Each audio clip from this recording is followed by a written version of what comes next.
तो आज हम लोग डिस्कस करेंगे जितने भी क्वेश्चन रिलेटेड है इंटीग्रेशन से, जिसमें सबसे इंपॉर्टेंट आता है Cauchy theorem, second Cauchy integral formula,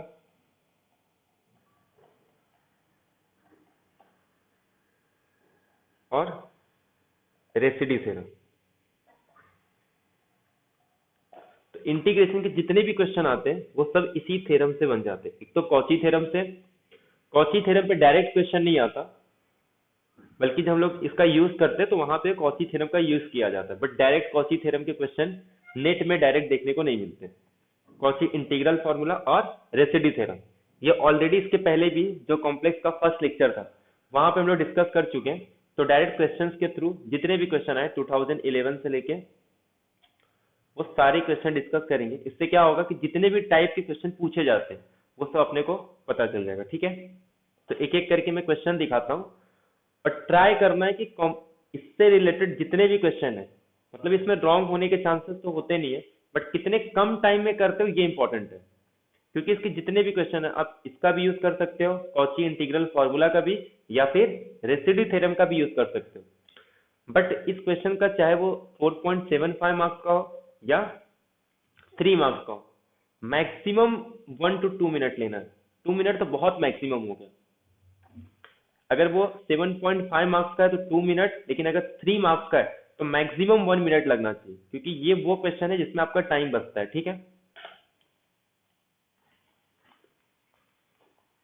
तो मैं क्वेश्चन दिखा रहा हूँ उसका, 2 मिनट का टाइम दूंगा, उतने मिनट में ट्राई करना है कि उसका आंसर आना चाहिए। ठीक है,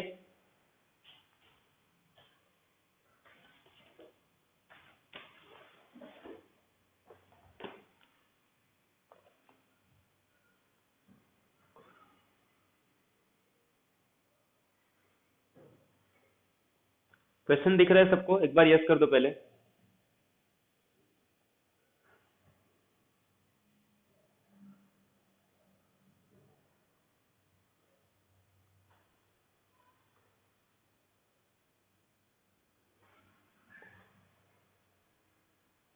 विजिबल नहीं है सबको?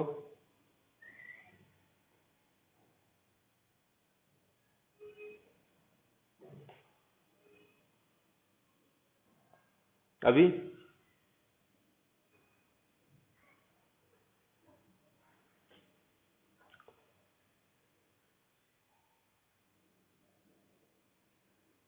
हम्म, ठीक है, 2 मिनट दे रहा हूँ, 2 मिनट के अंदर इसका आंसर आना चाहिए। ठीक है,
हो गया सबका?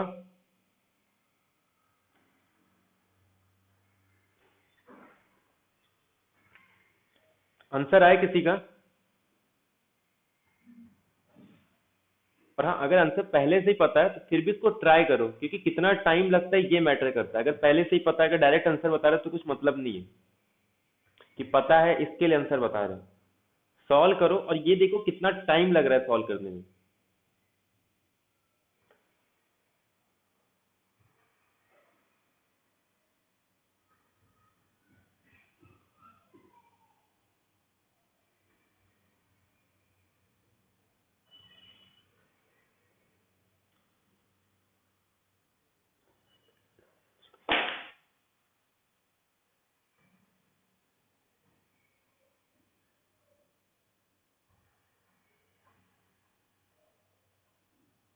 चलो ठीक है, 3 मिनट हो गया।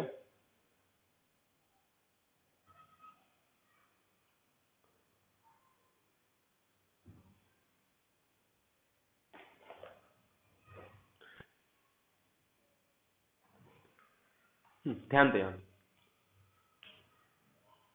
जब भी इंटीग्रेशन फाइंड आउट करना हो ना, हमेशा फोकस दो चीज पे होना चाहिए। पहला तो उसके पोल पे, जो भी आपको एफ ऑफ जेड गिवन है, सबसे पहला तो फोकस उसके पोल पे होना चाहिए, पोल या फिर सिंगुलैरिटी पे। सेकेंड फोकस होना चाहिए अपना डोमेन पे, कि इस पोल में से कितने पोल, कि अगर जो भी आपको पोल गिवन है, ठीक है, तो अगर उस पोल में से कितने डोमेन के पास पॉइंट है, तो सबसे पहला फोकस पोल पे करो। और दूसरा फोकस ये होना चाहिए कि पोल के कितने पॉइंट आपके डोमेन में बिलोंग कर रहे हैं। तो सबसे पहले मैं क्या करता हूं,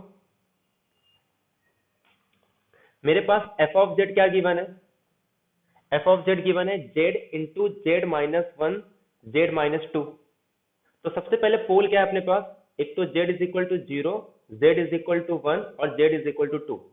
सबसे पहला फोकस करना है पोल पे, कि अपने पास 3 पोल आ गए, 0 1 एंड 2। अब जो सेकेंड फोकस है वो डोमेन पे करना है, बट यहाँ पे जो डोमेन आ रहा है ना वो चेंज है।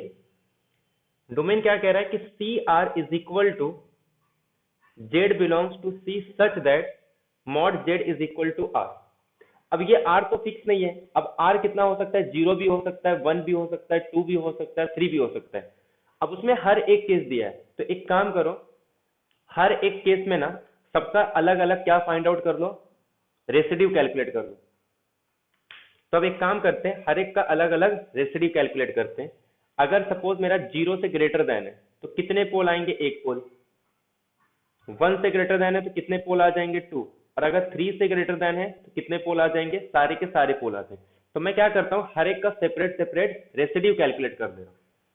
तो सबसे पहले मैं रेसिड्यू कैलकुलेट करूंगा 0 पे, और सब सिंपल पोल आ रहे हैं। तो जब मैं 0 पे रेसिड्यू कैलकुलेट करूंगा तो आंसर क्या आता है अपने पास, जस्ट देखो क्या करना है, ये वाले टर्म को कैंसिल कर दो और जो भी बचेगा उसमें 0 पुट कर दो। तो अगर मैं इसमें 0 पुट कर रहा हूं तो -1 इंटू -2, आंसर कितना होगा, 1/2। ऐसे सेकेंड क्या करोगे, जैसे ही कैलकुलेट करना है रेसिड्यू एट 1, तो ये वाला टर्म कैंसिल हो जाएगा और बाकी पे जेड के प्लेस पे 1 पुट कर दो। तो ये तो 1 होगा, 1 -2 कितना आ जाएगा, -1, यानी आंसर आ गया -1। ऐसे ही रेसिड्यू कैलकुलेट करना है F of Z is equal to 2 पे, तो ये वाला टर्म कैंसिल हो जाएगा। जैसे इसमें 2 पुट करूंगा तो 2 इंटू 2 -1, मतलब अपॉन में क्या आ जाएगा, 1/2। तो ये अपने पास रेसिड्यू आ गया।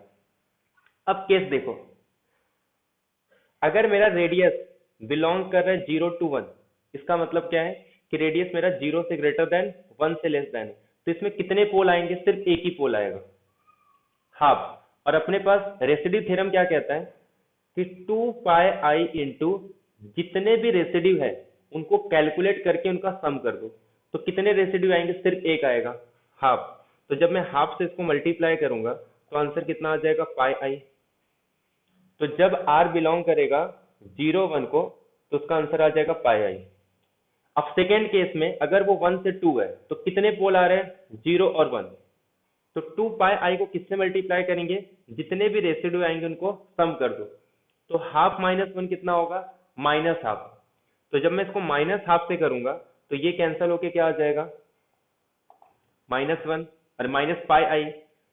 और थर्ड केस में जब वो 2 और 3 के बीच में, तो इसमें तो सारे पोल आ जाएंगे ना, 0 भी आ जाएगा, 1 भी आ जाएगा, 2। तो अगर मैं सबको ऐड करता हूं तो हाफ प्लस हाफ 1, 1 माइनस 1 0, तो आंसर क्या आ जाएगा, 0। क्लियर है सबको ये? मतलब एक केस में आ रहा है पाई आई, एक केस में आ रहा है -πi, एक केस में आ रहा है 0। अब अपने पास पहले ऑप्शन में क्या दे रहा है कि आई आर की वैल्यू ये 2πi आएगी जब r बिलोंग कर रहा है 2 से लेके 3 तक। अब इसमें तो सारे पोल आ जा रहे हैं ना, बट इसका आंसर क्या था, 0। इसमें कह रहा है 2πi, तो ये ऑप्शन रॉन्ग। सेकेंड में कह रहा था कि आई आर की वैल्यू हाफ आएगी जब r बिलोंग करेगा 0 1 को, तो ये भी रॉन्ग हो गया, क्योंकि 0 1 मतलब सिर्फ एक ही पोल आएगा, तो 0 पे इसकी वैल्यू क्या आ रही थी, पाई आई। थर्ड केस में क्या बोल रहे हैं कि आई आर की वैल्यू -2πi होगा, ये भी रॉन्ग है, क्योंकि r बिलोंग कर रहा है 1 2। तो जब 1 और 2 के बीच में आ रहा था, कितने पोल आ रहे थे, 2 पोल आ रहे थे ना, उस केस में वैल्यू कितना आ रहा था, -πi। तो ये ऑप्शन भी रॉन्ग। फोर्थ में कह रहा है कि आई आर की वैल्यू 0 होगी if r is greater than 3। Greater than 3 इसका मतलब सारे पोल आ जाएंगे, और जब सारे पोल आ रहे हैं तो आंसर क्या आ रहा है, 0। तो ये 3 ऑप्शन रॉन्ग, सिर्फ 4 ऑप्शन इसके करेक्ट होंगे। क्लियर है सबको ये समझ में आया सबको? तो जब भी इंटीग्रेशन का क्वेश्चन सॉल्व करो ना, सबसे पहला फोकस किस पे होना चाहिए, पोल पे। और उसके बाद ये चेक करो कि जो डोमेन है, डोमेन के अंदर कितने पोल बिलोंग कर रहे हैं, और जितने पोल बिलोंग कर रहे हैं उनका क्या फाइंड आउट कर लो, रेसिड्यू। और फिर अगर एक से ज्यादा सिंपल पोल है तो उनको ऐड करके 2πi से मल्टीप्लाई कर दो। ये क्या कहता है, रेसिड्यू थ्योरम। क्लियर है सबको ये? अगर रेसिड्यू थ्योरम समझ में आ जाता है ना, तो Cauchy integral formula, Cauchy theorem कुछ याद करने की जरूरत नहीं, वो सारे के सारे कॉची रेसिड्यू थ्योरम से ही हो जाते हैं। समझ में आया सबको?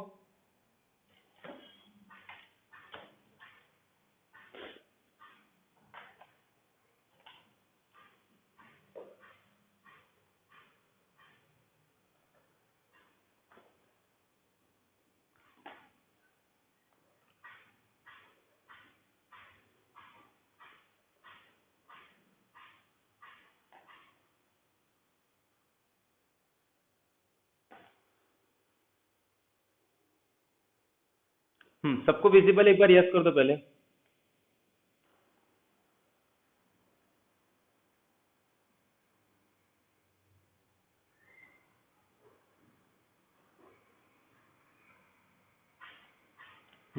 3 मिनट दे रहा हूं मैं, 3 मिनट के अंदर आंसर आना चाहिए, ठीक है?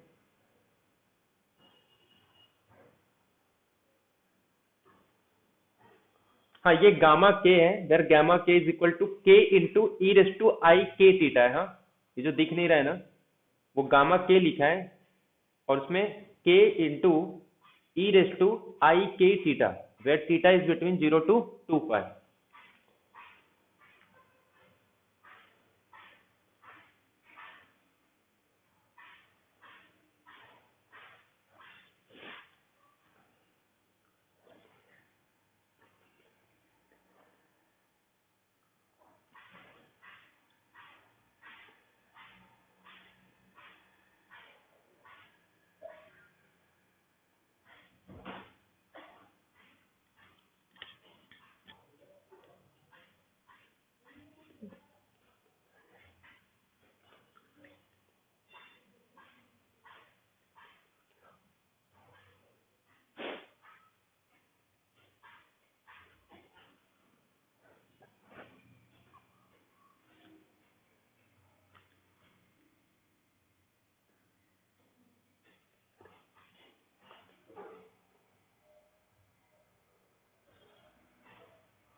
टू ऑप्शन, मल्टीपल चॉइस का क्वेश्चन है।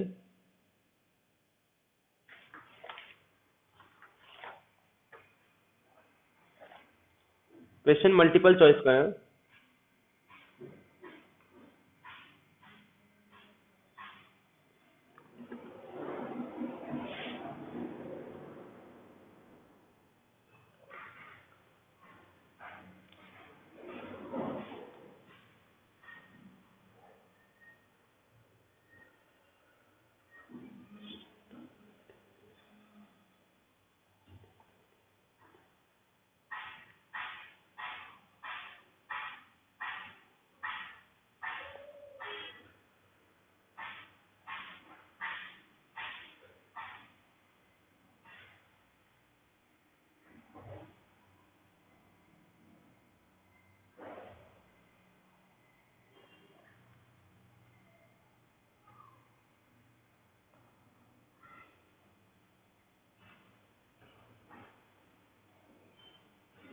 हो गया सबका?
हो गया सबका? एक बार यस कर दो पहले।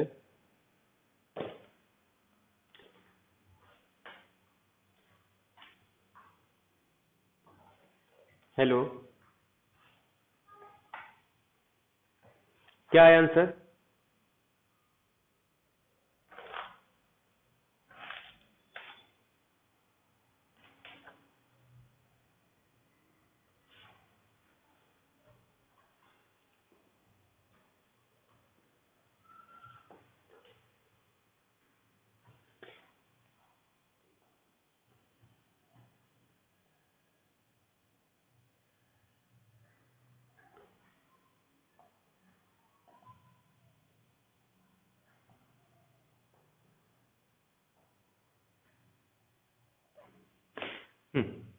ध्यान दो यहाँ, ये अपने पास फॉर्मूला है।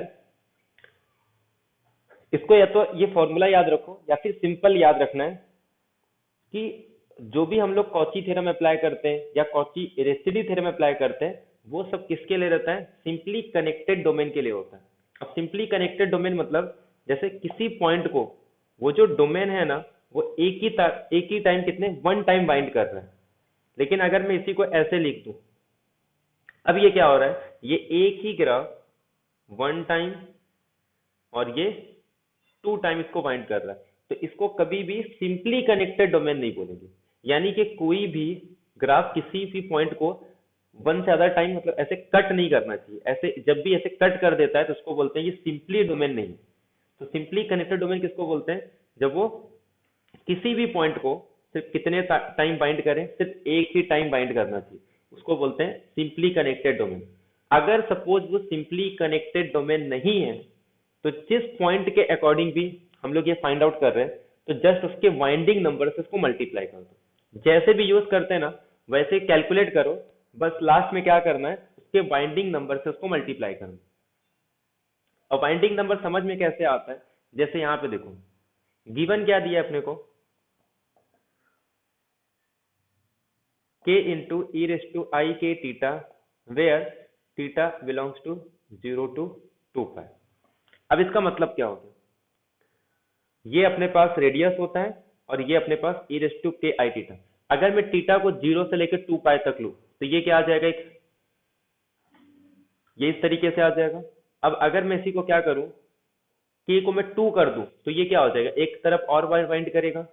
अगर मैं k को 3 कर दूं तो ये एक बार और राउंड करेगा, क्योंकि जब ये e थीटा होता है और थीटा की वैल्यू 0 2 पाई, तो अगर मैं थीटा को 0 से 2 पाई करूंगा ना तो ये पूरा का पूरा सर्कल बन जाता है। तो जैसे जैसे मैं k को चेंज करूंगा उतने टाइम क्या करता है, ये इसको वाइंड करता है। ठीक है, तो जस्ट k पे डिपेंड करता है कि उसका वाइंडिंग नंबर क्या होगा। तो अपने पास क्वेश्चन में क्या दिया था कि इंटीग्रेशन फाइंड आउट करना है 1/2 pi I 1/z dz is equal to 0 where k is equal to 1 2 3। सबसे पहला स्टेप,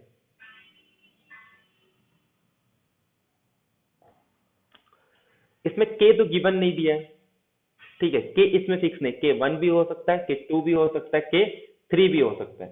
सबसे पहला फोकस किस पे करते हैं, इसके पोल पे। पोल क्या है इतना, किसका पोल क्या आ रहा है, z इज इक्वल टू 0। क्या वो डोमेन में होगा, तो k रेडियस है ना, अगर मैं 1 रेडियस का सर्कल बनाऊं तब भी होगा, मैं 2 रेडियस का सर्कल बनाऊं तब भी होगा, 3 रेडियस का सर्कल बनाऊं तब भी होगा। k की वैल्यू चाहे 1 रखो, चाहे 2 रखो, चाहे 3 रखो, हर बार पोल इसके अंदर बिलोंग कर रहा है। अगर पोल इसके अंदर बिलोंग कर रहा है इसका मतलब अपने को उस पर क्या कैलकुलेट करना है, रेजिड्यू कैलकुलेट करना है। तो जब रेजिड्यू कैलकुलेट करते हैं तो सिंपल क्या करते हैं, ये जो जेड है इसको कैंसिल कर दो और जो भी बचा है उस पे 0 पुट कर दो।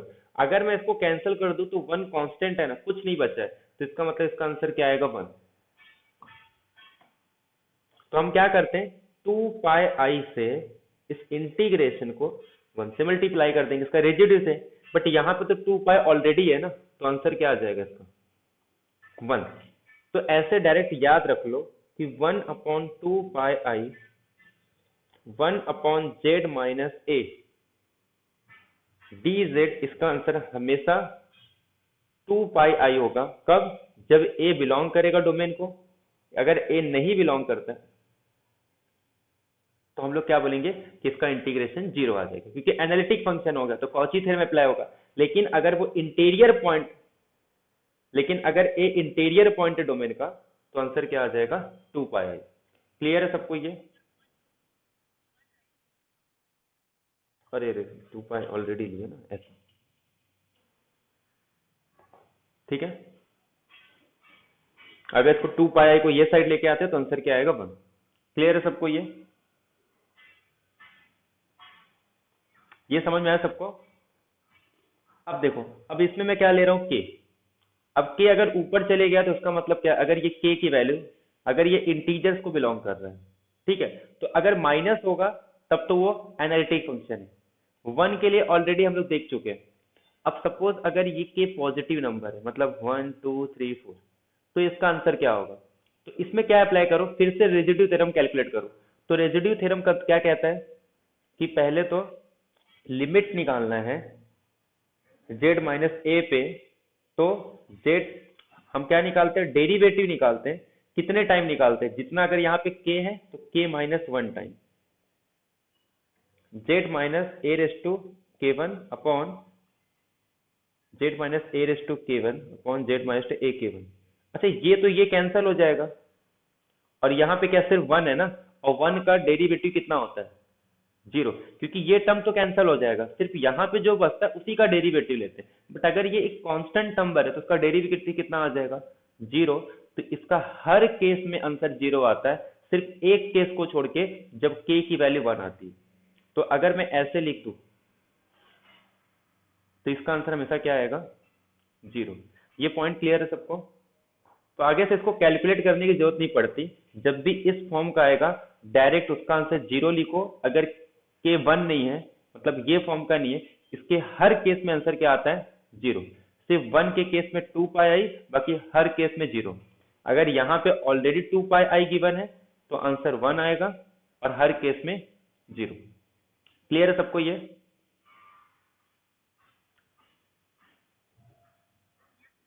हाँ, तो एक्चुअल में यूज जो हम लोग कर रहे हैं ना, वो क्या यूज कर रहे हैं, रेसिड्यू थ्योरम का यूज कर रहे हैं, या फिर कर कॉची इंटीग्रल फॉर्मूला भी यूज कर सकते हैं। बट ये स्पेशल केस हो गया अपने पास कि जब भी इस टाइप के आएंगे ना, तो हम लोग रेसिड्यू थ्योरम अप्लाई नहीं करेंगे, डायरेक्ट उसका एप्लीकेशन यूज करेंगे। तो इसमें वही यूज करना था, तो हम लोग डायरेक्ट आंसर दे सकते हैं इसका।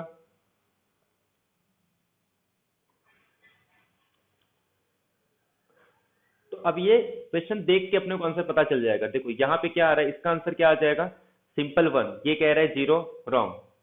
सेकेंड में देखो इसका आंसर क्या आएगा, वन आएगा। इसमें क्योंकि एक ही टाइम बाइंड कर रहा है ना, तो एक बार बाइंड कर रहा है, इसका मतलब जो भी वन रहेगा उसको किससे मल्टीप्लाई करेंगे, उसके बाइंडिंग नंबर से।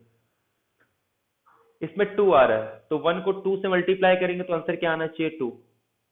इसमें बाइंडिंग नंबर क्या है, गामा थ्री, मतलब थ्री बाइंड कर रहा है, थ्री टाइम बाइंड कर रहा है। तो वन को किससे मल्टीप्लाई करेंगे, थ्री से, तो आंसर क्या आ रहा है, थ्री। तो इसका आंसर वन और थ्री करेक्ट होगा, बाकी दोनों केस में रॉन्ग। मतलब जैसे कैलकुलेट करते हो वैसे ही कैलकुलेट करो, बस लास्ट में उसके बाइंडिंग नंबर से उसको मल्टीप्लाई कर लो। इसका बाइंडिंग नंबर वन होगा, क्योंकि ये एक यूनिट सर्कल है, और ये यूनिट सर्कल को थ्री बार कितने बार बाइंड कर रहा है, थ्री टाइम। तो आंसर क्या आ जाएगा, थ्री। क्लियर है सबको ये। मतलब ऐसे क्वेश्चन को सॉल्व करने की जरूरत नहीं है, डायरेक्ट क्वेश्चन देख के हम लोग इसका आंसर बता सकते हैं। क्लियर है सबको ये।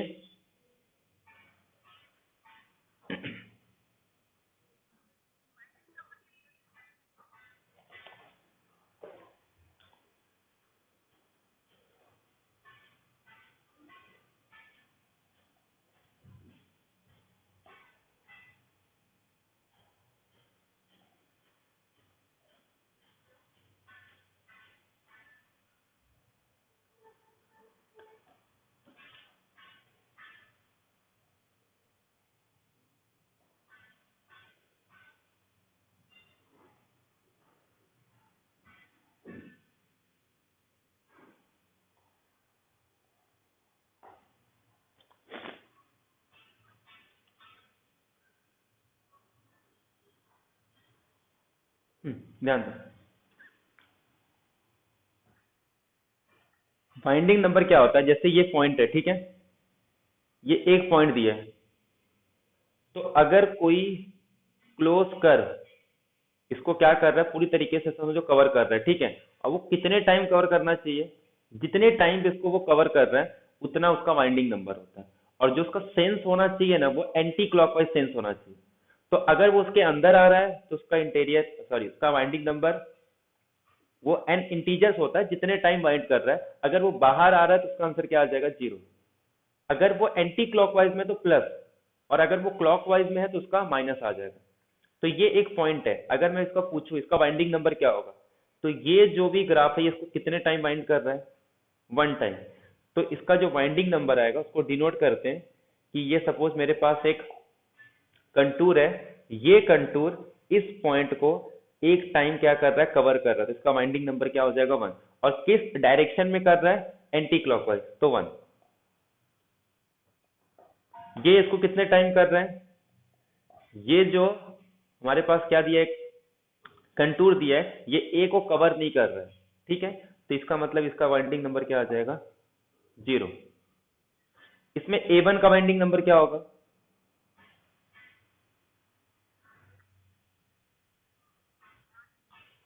वन, क्योंकि ये एक ही बार इसको बाइंड कर रहा है। इसका ए टू का,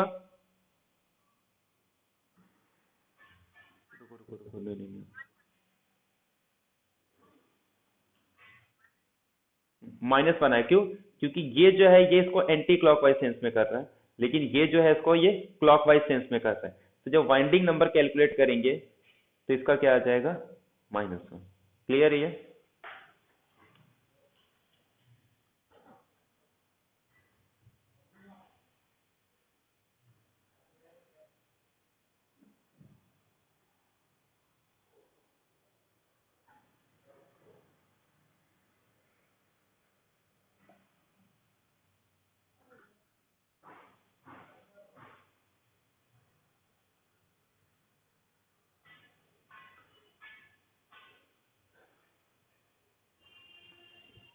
अब बताओ, हर एक का बाइंडिंग नंबर बताना है।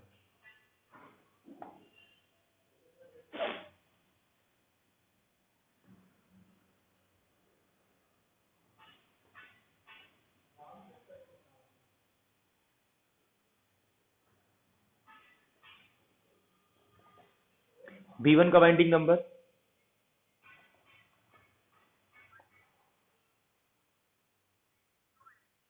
हाँ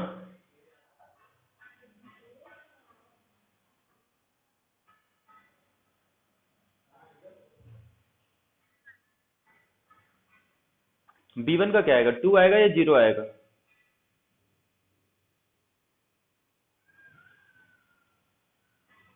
ये देखो V1 को ये कौन से डायरेक्शन में कर रहा है, एंटी क्लॉकवाइज, तो 1। उसके बाद फिर ये ऐसे गया, और ये जो है ये कौन से डायरेक्शन में कर रहा है इसको, क्लॉकवाइज में, तो वो माइनस हो जाएगा, तो आंसर कितना आएगा, 0। तो V1 का 0 है, V2 का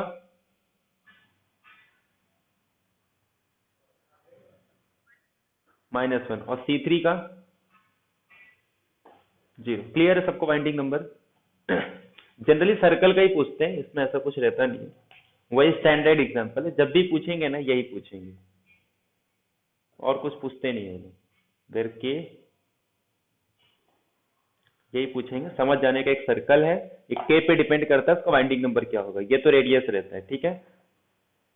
सेट में क्वेश्चन पूछा गया था, ये के पे पूछा था, बट याद रखना के पे डिपेंड नहीं करता है, वो ये इस के पे डिपेंड करता है। तो क्वेश्चन जो पूछा था ना उसमें ये के गिवन था, और यहाँ पे ये 6 था, इसका मतलब उसका बाइंडिंग नंबर नहीं चेंज हो रहा है, उसका रेडियस चेंज हो रहा है। तो रेडियस पे डिपेंड करेगा जो भी आंसर होगा, और रेडियस से किस पे इफेक्ट होता है, उसके सिंगुलैरिटी पे, कि उसके रेडियस के वजह से सिंगुलैरिटी डोमेन के अंदर आ रहा है या डोमेन के बाहर आ रहा है, लेकिन उसके क्या नाम बाइंडिंग नंबर पे कोई इफेक्ट नहीं होता, ये याद रखना है, ठीक है।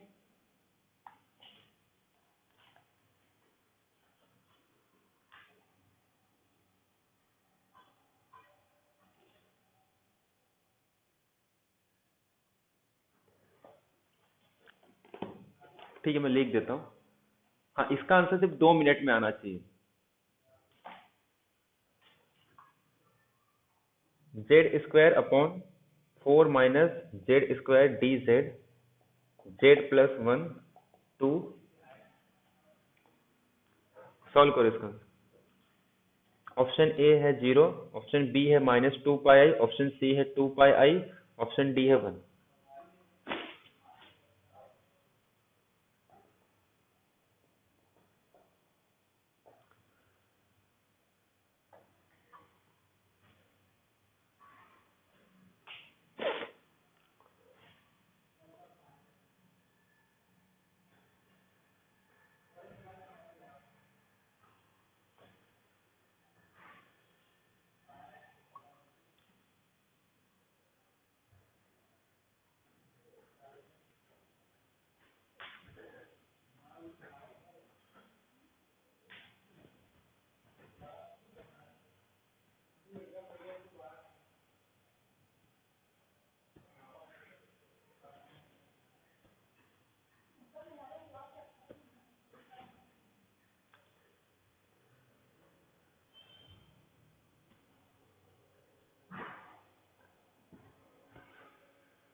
और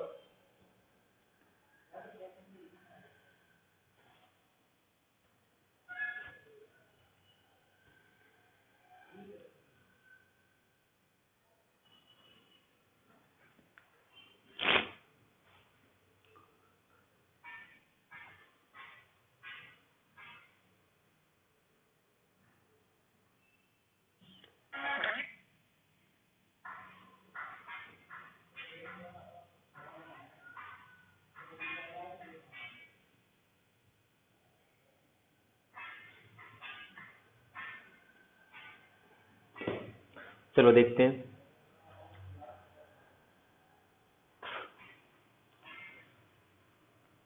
सबका भी आ रहा है?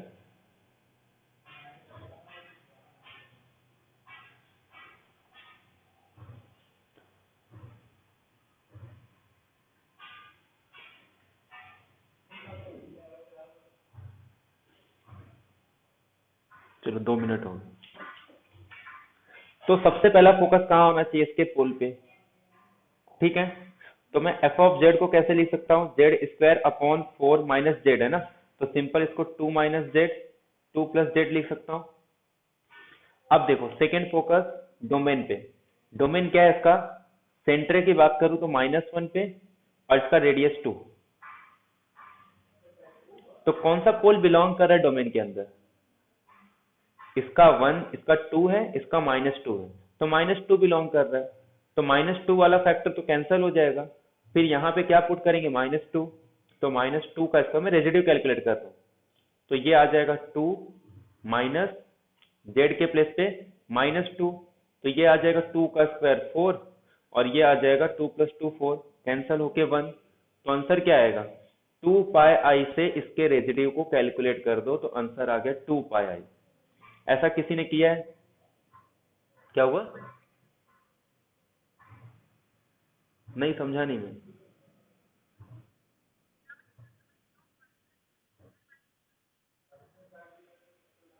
रुको रुको,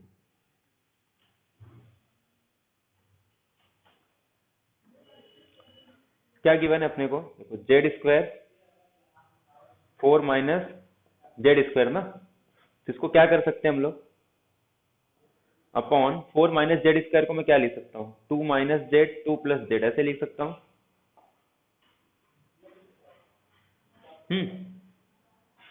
ठीक है, उस फॉर्म में भी लिख देते, उसमें क्या होगा? Z square upon Z plus 2 z -2, तो माइनस बाहर आ जाएगा, ऐसे लिख सकता हूँ इसको मैं। अच्छा हाँ, रुको देखते क्या आएगा। यहाँ तक क्लियर है सबको?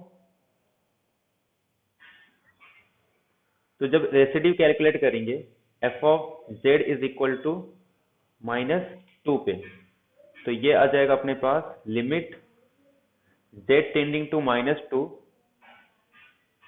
जेड प्लस 2 का स्क्वायर, अरे z plus 2 upon f of z. तो एफ ऑफ जेड क्या है अपने पास? Z square z plus 2 z -2, तो जेड प्लस 2 कैंसिल हो जाएगा और ये माइनस बाहर रहेगा। तो उसके बाद जब -2 का स्क्वायर अपॉन, जब यहाँ पे -2 करूंगा तो -2 तो भी तो वही आ रहा है ना, 1 ही आएगा।